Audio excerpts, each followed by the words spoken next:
বিজ্ঞাপন থেকে কেমন আয় করেন সাকিব, এটা কি আপনি জানেন? কি মনে হয় সাকিবের আয় কেমন? যদি আগে জেনে না থাকেন তবে আয়ের কথা শুনলে আপনি অবাক হবেন। নাকের ডগায় চোখ উঠবে সাকিবের সম্পদের পরিমাণ জানলে। বিশ্বসেরা অলরাউন্ডার, বাংলাদেশ ক্রিকেটের সবচেয়ে সেরা সম্পদ। বাংলাদেশকেই তিনি চিনিয়েছেন বিশ্বের দরবারে। লাল সবুজ জার্সি গায়ে মাতিয়ে চলেছেন বিশ্ব ক্রিকেট। শুধু কি জাতীয় দলের জার্সি, সাকিবের বিচরণ তো বিশ্বের প্রায় সবকটি গ্ল্যামারাস ফ্রাঞ্চাইজি ভিত্তিক টি-20 ক্রিকেট টুর্নামেন্টে। এমন একজন ক্রিকেটারের পেছনে অর্থের ছোটাছুটি করাটাই যেন স্বাভাবিক। সে কারণেই সাম্প্রতিক এক জরিপে উঠে এসেছে বাংলাদেশি ক্রিকেটারদের মধ্যে সবচেয়ে বেশি অর্থ উপার্জনকারী ক্রিকেটার হলেন সাকিব আল হাসান। বাংলাদেশের ক্রিকেটের পোস্টার বয় সাকিব আল হাসান।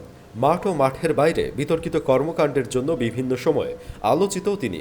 তবে দেশের কর্পোরেট জগতে সাকিব আল হাসানের পরিচয় কেবলই একজন ক্রিকেটার নয়, পণ্য দূত হিসেবে পরিচিতি ছাড়াও নানামুখী বিনিয়োগ ও ব্যবসার মাধ্যমে কর্পোরেট জগতে এরই মধ্যে নিজের পরিসর বড় করে তুলেছেন সাকিব।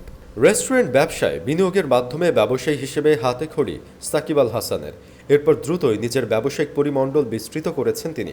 দেশের শেয়ার বাজার, বিদ্যুৎ কেন্দ্র, প্রসাধনী, travel agency, hotel, event management, কাঁকড়া ও কুচের খামার সহ বিভিন্ন খাতে বিনিয়োগ রয়েছে তার। দেশের বাইরে যুক্তরাষ্ট্র ও সৌদি আরব সহ বিভিন্ন দেশে বড় অঙ্কের বিনিয়োগ করেছেন সাকিব আল হাসান। সব মিলিয়ে ক্রিকেটের মাঠ ছাপিয়ে কর্পোরেট জগতের বড় উদ্যোক্তা হয়ে উঠেছেন সাকিব আল হাসান। 2009 সাল পরবর্তী সময় থেকে বিভিন্ন প্রতিষ্ঠানের শুভেচ্ছা দূত ও পণ্যদূত হিসেবে চুক্তিবদ্ধ হতে থাকেন সাকিব আল হাসান। ওই সময় 15 লাখ টাকায় শুভেচ্ছা দূত হিসেবে চুক্তিবদ্ধ হন একটি ব্যাংকের সঙ্গে। সেই চুক্তির মাধ্যমেই দেশের ব্যাংক খাতের সঙ্গে পরিচয় ঘটে সাকিব আল হাসানের। তারপর থেকে বিভিন্ন সময়ে ব্র্যাক ও স্ট্যান্ডার্ড চার্টার্ড সহ বিভিন্ন ব্যাংকের শুভেচ্ছা দূত হয়েছেন তিনি। একই সঙ্গে Pepsi, Banglalink, Castrol, Lifebuoy, Singer Electronics, Norton Antivirus, Boost, লারিভ, লেনোভো, রানার মোটরসাইকেল, জা and G ice cream, tiffin biscuit সহ বিভিন্ন পণ্যের বিজ্ঞাপনী দূত হিসেবে কাজ করেছেন সাকিব আল হাসান। বিনিময়ে বিভিন্ন প্রতিষ্ঠান থেকে পেয়েছেন বিপুল পরিমাণ অর্থ। পরিচয় ঘটেছে দেশের শীর্ষস্থানীয় ব্যবসায়ী, রাজনৈতিক সহ ক্ষমতাশীলদের সঙ্গে। তবে তারকাদের আয় ও জীবনযাত্রা সম্পর্কে তথ্য প্রকাশ করে এমন বেশ কিছু ওয়েবসাইট থেকে সাকিব আল হাসানের মোট সম্পদের বিষয়ে ধারণা পাওয়া যায়। ক্রিক ট্রেকারের তথ্য বলছে 2016 সালে সাকিব আল হাসানের সম্পদের পরিমাণ ছিল $3.5 কোটি।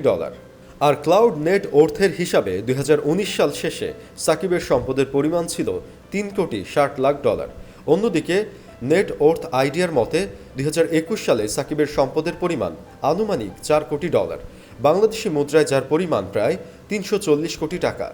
বাংলাদেশ ক্রিকেট বোর্ডের চুক্তিবদ্ধ খেলোয়াড় হিসেবে পাওয়া বেতন, ফ্রাঞ্চাইজি লিগ থেকে আয়, পণ্যের দূত হিসেবে আয়সহ বাংলাদেশের বিভিন্ন ব্যবসা থেকে আয়ের ভিত্তিতে সাকিব আল হাসানের মোট সম্পদের পরিমাণ হিসাব করেছে ওয়েবসাইটগুলো।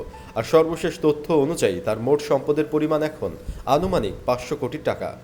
সাকিব দেখিয়ে দিয়েছেন তিনি শুধু মাঠেই সেরা নয়, বরং অর্থনীতির মাঠেও তার সাথে টেক্কা দেওয়া সহজ নয়।